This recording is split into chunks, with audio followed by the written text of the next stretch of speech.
Okay guys, so I decided this time around to fix the adapter of a knapsack sprayer that is not turning on. So this is not my work, guys, but I'm very familiar with electricity safety rules, how to handle electrical components and their working principle. I have a lot of theoretical knowledge, but practical, not so much. So the question, will my theoretical knowledge be enough to repair it?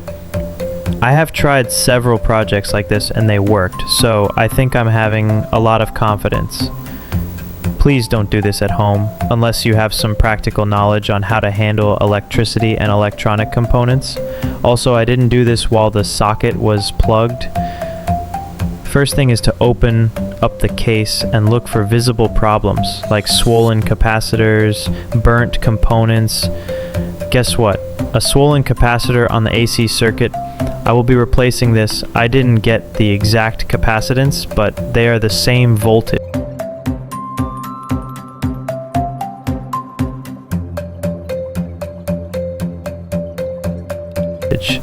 Let's see if it works. Doesn't work. I think there might just be some other problem, so I have to keep troubleshooting. Next is the voltage rectifier. This converts AC to DC. So guys, it's not supposed to read on all sides, and it shows it's shorted because of the beeping sound. So I'll be replacing with another one. I hope it works.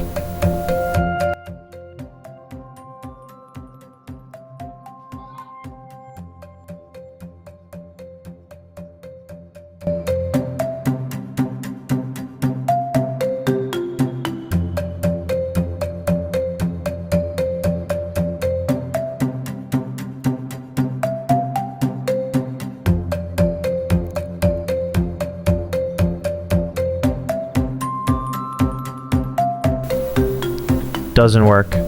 So I'm beginning to give up now. I've checked other components and nothing seems to be wrong. I don't know if there is a kind of broken fuse or an open circuit. I think I found an open circuit, so I'm going to close it. Let me see if this works. I just roasted the circuit board, and this is where this video ends. So, guys, what do you think?